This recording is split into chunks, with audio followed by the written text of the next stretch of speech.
Hace algunas semanas se lo ocurrido en el Liceo de Victorino Lastarria de Providencia, cuando el rector Juan Pablo Vázquez se vio amenazado, ¿no?, en un hecho gravísimo, cuando fue rociado de benzina por parte de un alumno. Todo esto en medio de una serie de manifestaciones, ha prendido las alarmas y llevó a la alcaldesa de Providencia a querellarse contra quienes resulten responsables. El asunto, por supuesto, nos lleva a volver a conversar sobre la violencia escolar, un fenómeno que se ha señalado que, por cierto, tiene que ver con lo que pasó después de la pandemia, sobre todo cuando los niños, niñas y adolescentes estuvieron encerrados en sus casas. Hay una serie de factores que lo explicarían, pero otros dicen que en realidad es un fenómeno que va mucho más allá y que hay un factor que está detrás, y es la pérdida completa del sentido de autoridad. El gobierno está presentando un proyecto de ley que se llama un proyecto llamado de convivencia escolar para dar de alguna manera solución a este fenómeno. Pero hay miradas distintas y queremos conversar de este tema precisamente con quien dirige la educación municipal de Santiago. Estoy hablando de, además, fue gerente de la FECH, Rodrigo Rocco, quien ya está con nosotros. Rodrigo, ¿cómo estás? Gracias por estar esta tarde en Sin Pretexto. Hola, muy buenas tardes, Mirna. Encantado de estar aquí con ustedes y con los auditores. De todas maneras. Rodrigo, no sé si puedes subir un poquito el volumen de tu dispositivo para ver si podemos tener un poquito mejor ahí tu retorno. ¿Sí? ¿Se escucha mejor ahí? ¿Se escucha mejor ahí o no? Ahí sí, ahí está mucho mejor. Sí, ahí está súper bien. Sí. Voy a tener más cerca el... De todas maneras, muy bien. Rodrigo, mira, quiero partir por este hecho porque evidentemente que lo que ocurrió en el Liceo Victorino Lastarria, que ojo, no es el único caso que hemos conocido a lo largo de estos años, pero naturalmente que es gravísimo. Representa ese hecho, tú dirías, o más bien nos lleva ese hecho a pensar que estamos en el pic de una escalada de violencia escolar en Chile. A ver, en el PIC diría que no, bajo ningún punto de vista. Yo diría que por lo menos en el caso de la comuna de Santiago, donde tenemos 16 liceos de jóvenes, entre los cuales se cuentan los llamados liceos históricos, el Instituto Nacional, Liceo 1, en fin, el INBA, la aplicación, el Manuel Barro Forgoño, yo te diría que producto del trabajo sistemático del cuerpo docente, de los equipos directivos y también de la Dirección de Educación Municipal guiando este proceso, yo diría que estamos logrando atisbar una salida, digamos, a estas dinámicas de violencia que no te diría que son relacionadas con movilizaciones, son simplemente manifestaciones violentas que se fueron entronizando, yo diría desde los años 2016, 2015 en adelante, que tuvieron un pic muy alto el 2018 y el 2019, y que con la vuelta de la pandemia efectivamente se mantuvieron. Entonces, por lo menos yo te podría decir que en el caso de nuestra comuna, el centro de Santiago, donde recibimos a cerca de 12.000, 13.000 estudiantes en nuestros liceos, de los cuales quiero agregar el 80% no provienen de la comuna de Santiago, sino que provienen de distintas comunas de la región metropolitana. Bueno, en la comuna de Santiago yo te diría que no estamos en el pic, yo diría más bien esperamos en la curva de salida de este tipo de hechos, donde desgraciadamente sí, nosotros también, al igual que el ejemplo que tú ponías del Liceo José Victorino Lastarria de Providencia del 23 de mayo, también hemos visto agresiones muy graves, gravísimas y amenazas contra personas adultas. Ahora, como tú bien decías, el fenómeno es bastante más profundo, no es solo la manifestación violenta, hay una dinámica de la sociedad que está también al interior de los establecimientos, de las escuelas, los liceos. En nuestra sociedad tiene mucha violencia en muchos sentidos, somos un país que tiene altos índices de maltrato infantil, tenemos ciertamente una violencia de género que está históricamente muy entronizada, en fin, o sea, no es lo que podamos enorgullecernos. Entonces tampoco es tan extraño que a nivel del sistema escolar esto se exprese y se refleje. La pregunta es cómo enfrentamos eso. Yo diría que ahí está como la gran discusión. Sí, dime. Claro, es que eso precisamente, Rodrigo, quiero pasar a ir desmenuzando contigo, porque el asunto acá es que tenemos un fenómeno que, por supuesto, inseguriza a los padres y madres, ¿no?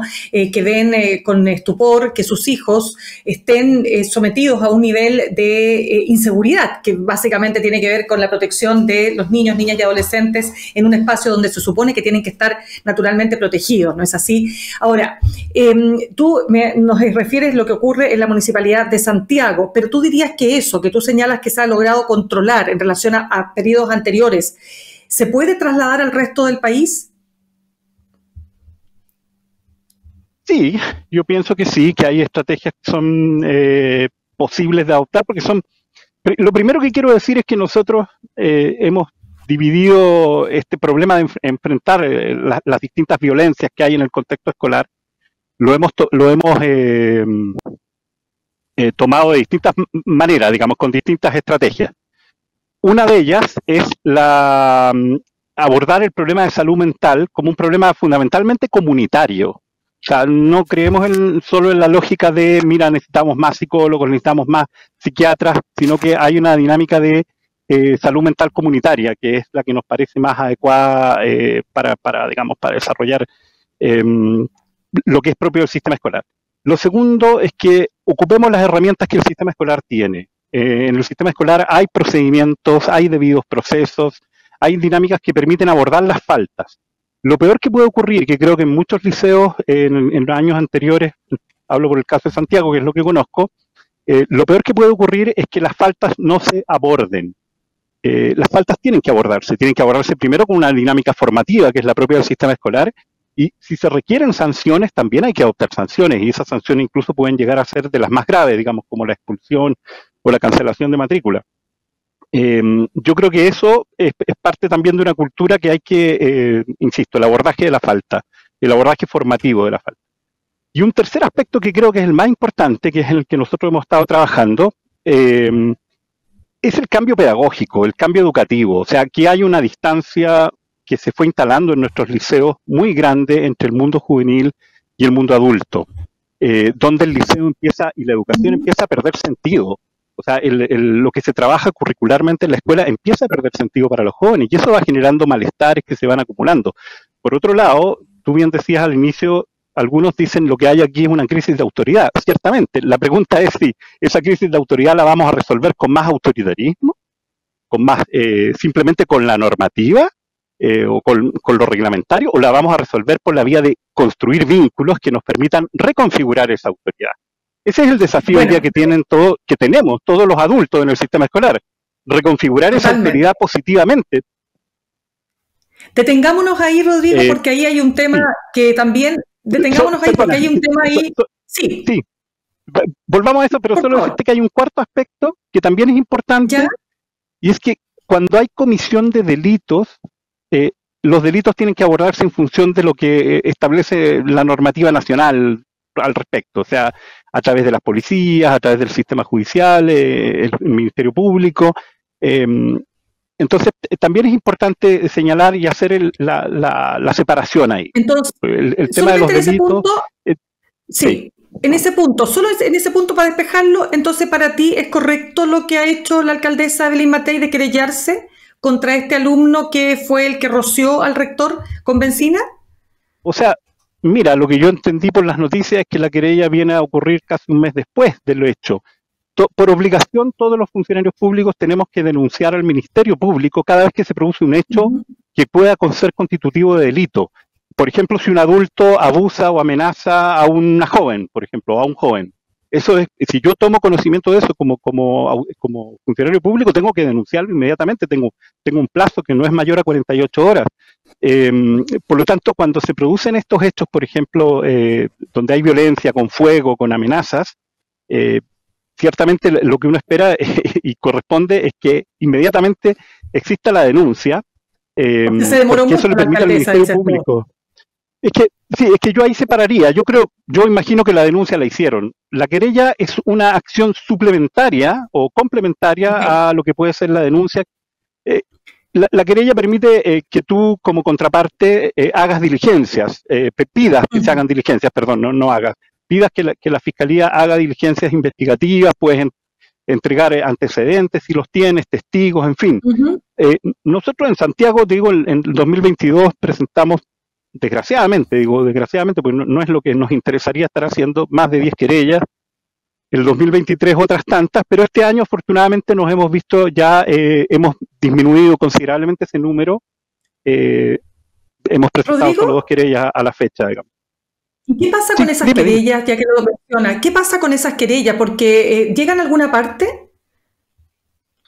Bueno, esa es una de las quejas que hay mucho en las comunidades educativas, que finalmente las investigaciones judiciales a veces no llegan muy lejos. Primero porque se trata de menores de edad, las acciones judiciales, ya eso le correspondería más al Ministerio Público explicarlo, pero por lo menos los antecedentes que yo manejo es que, claro, hay una dificultad cuando se trata de menores de edad. Segundo, no siempre es fácil. En general es difícil probar que alguien en particular estuvo cometiendo en tal momento un delito dado, digamos, arrojando una bomba o intentando rociar o amenazar con benzina o con lo que sea a otra persona. Ahora, cuando hay pruebas, obviamente la justicia tiene que proceder, y ahí esa comillas, pelota está en manos, como digo, del Ministerio Público, en función de las investigaciones que le haga hacer a las policías. Ahora, yo te vuelvo a decir, yo creo que esto no es, mi impresión es que esto era bastante más grave, lo que pasa es que se abordaba menos y tenía quizás menos difusión el 2019. Yo creo que ahí hubo un año, o sea, piensa tú que nosotros en Santiago tuvimos liceos que no terminaron el año escolar, se les cerró el año escolar antes. Entonces, el nivel de violencia que había era muy alto, y era muy masivo. Una de las cosas que nosotros como estrategia en Santiago hemos tomado por el lado de lo educativo, que era lo que yo te interrumpí cuando tú me dijiste vamos a esa parte que es la más importante. Sí, ahí quiero entrar. Sí, una de las estrategias que hemos trabajado es justamente que esto disminuya la masividad, que los jóvenes sientan que no hay razón para expresarse de maneras violentas porque se están escuchando las cosas que ellos plantean y no digo las demandas solamente, sino lo que en general a la juventud le inquieta de estar en un contexto escolar. Rodrigo, quiero detenerme, como te decía, en ese punto. Estamos conversando con Rodrigo Rocco, director de Educación Municipal de Santiago. Rodrigo, la ex ministra de Educación, Marcela Cubillos, candidata a alcaldesa por Las Condes, a propósito de este hecho, ha dicho lo siguiente, que fue precisamente el fin de la selección en liceos emblemáticos, liceos bicentenarios, que lo que ha hecho que ingresen estudiantes que vienen muy politizados, muy ideologizados y que generan violencia en los liceos emblemáticos. ¿Qué opinas tú de esa mirada? Es una tesis que ella plantea, una hipótesis, no sé cómo llamarla. ¿Qué opinas tú? Mira, yo creo que las hipótesis y las acciones y políticas que la señora Marcela Cubillos ha impulsado en educación son de triste recuerdo y de muy negativo impacto. Yo creo que ella ahí está mezclando las cosas. En primer lugar, la selección en el caso de la región metropolitana pasa a estar en manos de este algoritmo que maximiza las opciones de las familias. Esto que ella llama ridiculizándolo, trata de decir aquí hay una tómbola. Bueno, en el fondo es un algoritmo que le... Sí, no, claro, ciertamente, pero ella es la principal... Sí, lo tengo claro.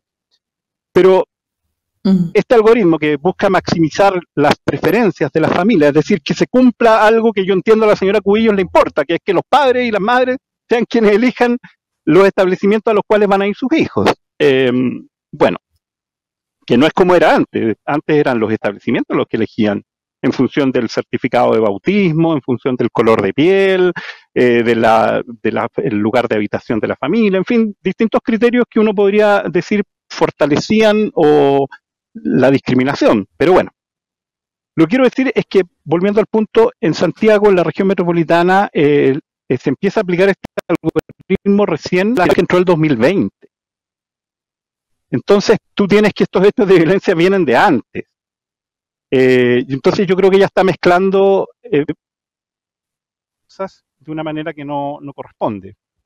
Y bueno, eso le hace mal al debate educativo, sin duda. Sí.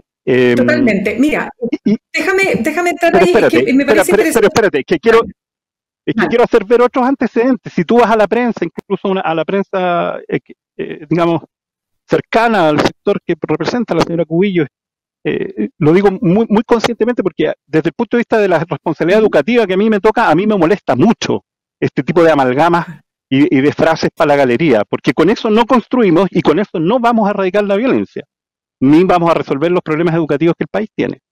Lo que quiero decir es que tú hoy día tienes chicos que están en dinámicas violentas u otras que pasarían cualquier prueba de selección sin problema. Entonces el punto no es ese. Hoy día tú tienes, por ejemplo, que las necesidades de inclusión que el país tiene, de reconocer que efectivamente todos los seres humanos somos diversos, somos distintos unos de otros, que no es la dinámica de la educación a la antigua, que es la dinámica que hoy día nos exige el siglo XXI, reconocer la diversidad. Bueno, en esa diversidad tú te vas a encontrar todo tipo de circunstancias, personas que son de la condición del espectro autista, por ejemplo, y que perfectamente pueden tener desempeños académicos muy altos en muchos planos, pero quizás tienen sus capacidades de nivel de socialización mucho menos desarrolladas. Entonces, la pregunta no es cómo marginamos a esos chicos, que esa es la pregunta que está detrás de lo que está planteando la señora Cubillos.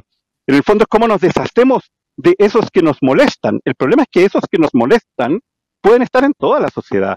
Entonces, la pregunta es cómo los integramos y cómo, a través de las dinámicas de convivencia, los vamos sacando de, por ejemplo, las dinámicas violentas. Si no, en el fondo no podríamos tener educación pública, digamos.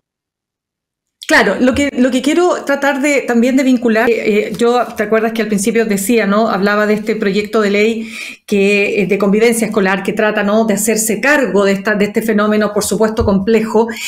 Ya hay dos miradas, ¿no? Una mirada es que lo que se necesita acá es darle más sentido a este factor de la autoridad, de esta crisis de autoridad donde los jóvenes no sienten respeto por sus autoridades. O sea, ya el caso más extremo, por supuesto, es ya esta cosa delictual, ¿no? Que es rociar con benzina a una autoridad. Amenazar a otra persona, claro.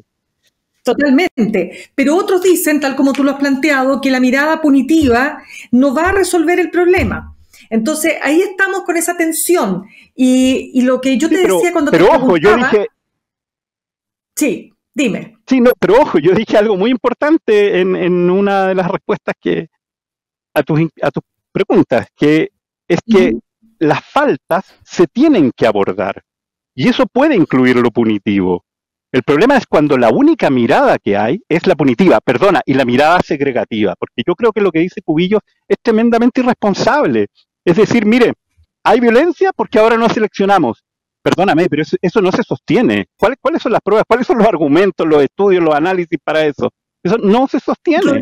Si no, perdóname, no tendríamos los problemas que tenemos en el sistema escolar en su conjunto.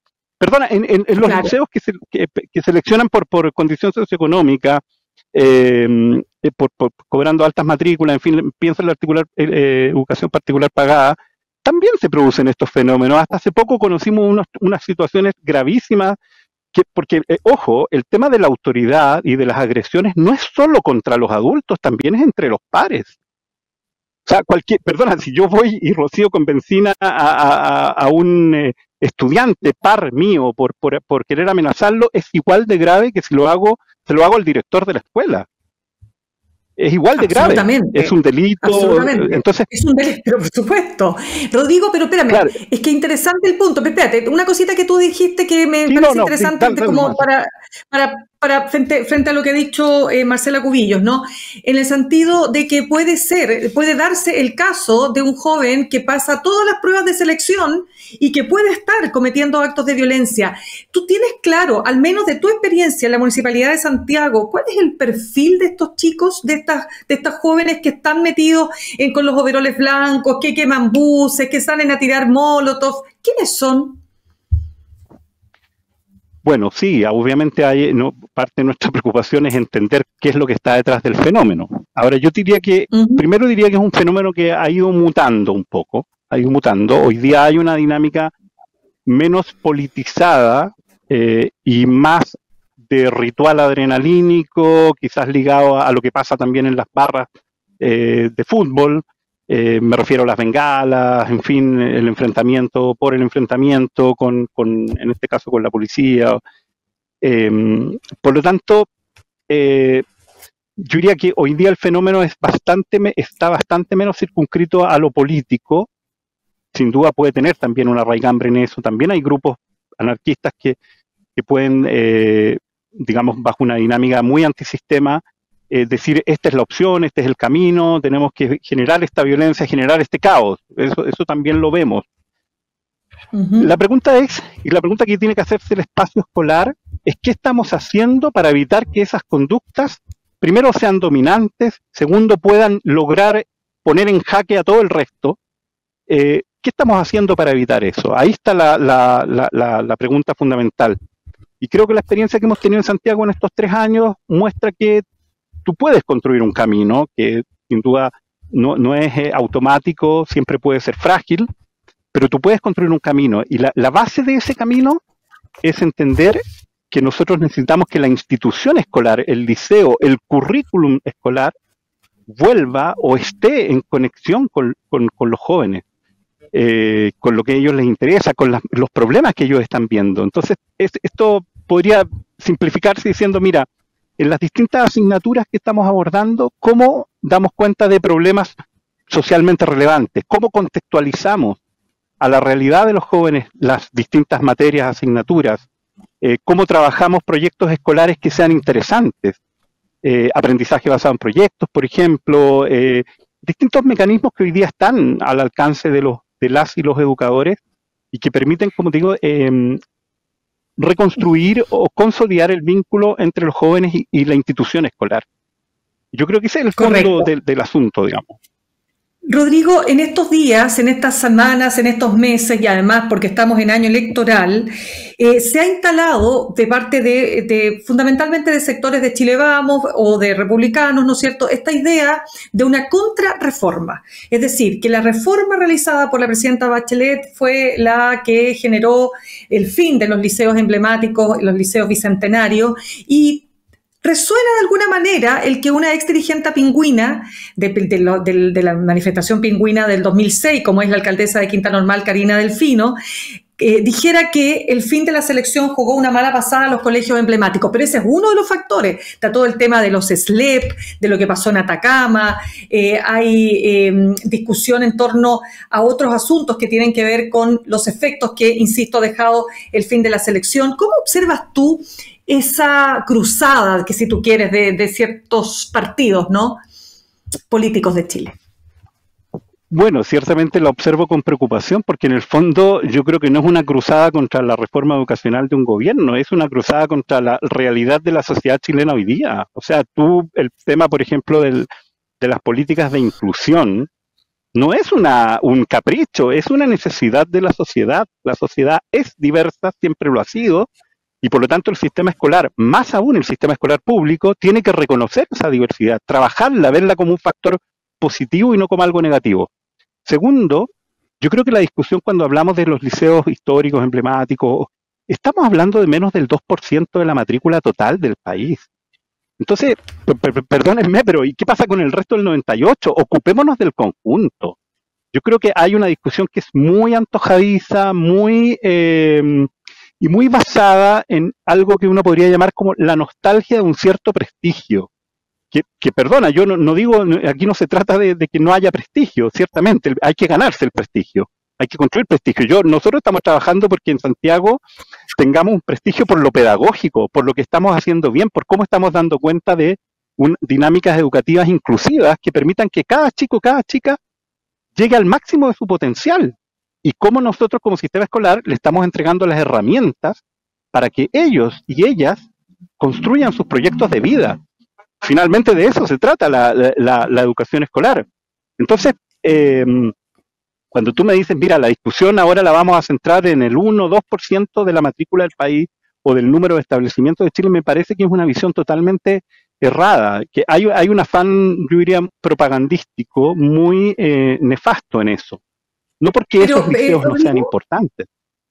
Claro, pero es que un ejemplo emblemático es el Instituto Nacional, pero es que ese es un ejemplo emblemático, que está bien, puede ser el 1%, como dices tú, pero efectivamente hay una pérdida de prestigio, ¿o no? O sea, sin duda que si tú tienes un periodo de conflictividad que dura más de 10 años, 15 claro. o más incluso, donde sistemáticamente estás perdiendo clases, obviamente que se produce un daño y un deterioro.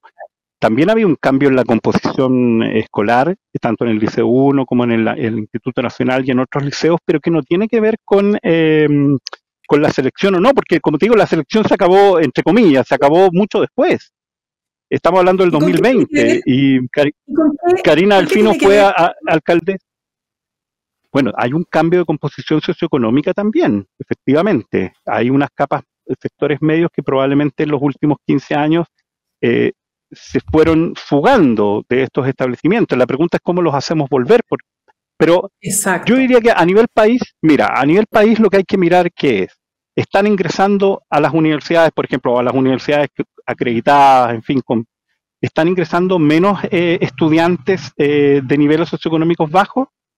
No, no es el caso. Han disminuido el número total de resultados, por ejemplo, en los niveles más altos de logro, en las pruebas que tenemos a disposición, el CINSE o la PAE, etcétera. No, tampoco es el caso. Se han repartido, se han distribuido, se han repartido en distintos establecimientos. Antes quizás estaban concentrados en unos pocos.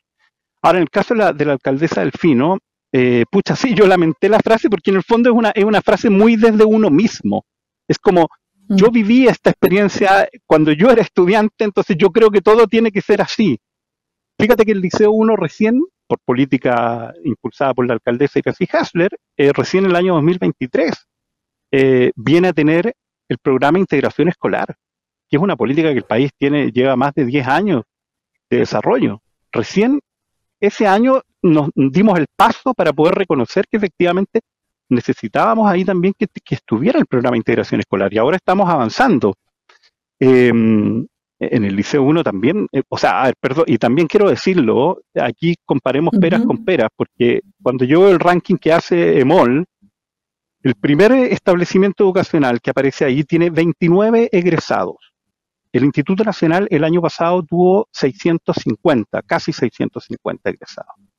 Si yo comparo los primeros 29, o los primeros 100 incluso, los primeros 200 del lote del instituto, superan ampliamente, pero ampliamente a esos 29 del colegio privado y de Providencia, que es el primero. Entonces, ¿qué nos está diciendo eso a nosotros como país? Primero, nos recuerda que el potencial académico, el potencial de desarrollo educativo está en toda la población, no solo en un segmento. Y el deber nuestro justamente es cómo acercamos a ese conjunto, a esos 600, los movemos más. Pero te vuelvo a insistir, hoy día muchos jóvenes ya no ven, por ejemplo, en la PAES o en los estudios universitarios la única opción para su desarrollo vital. Están viendo también otras posibilidades. Y también eso es importante que la educación escolar lo vaya reconociendo y lo trabaje lo trabaje como algo normal, no como algo dramático y negativo. Rodrigo, totalmente. ¿Sabes qué pasa? Que se nos acabó el tiempo, pero te dejo súper invitado, porque además tú tienes mucha experiencia en educación, fuiste presidente de la FECHA, además, diriges la corporación, eres director educacional de la Municipalidad de Santiago, entonces creo que todavía nos quedaron algunos temas pendientes, tenemos mucho más que hablar, además del traspaso a los SLEP, ¿no? De los liceos municipales, en fin, pero se nos acaba el tiempo, así que te dejo, como te digo, muy invitado para otra oportunidad. Y no hay problema, Mirna, encantado de conversar contigo. Volvamos a tener una conversación en unos meses más. Seguimos. Vamos a tener esa conversación. Un abrazo grande para ti. Que tengas buena tarde.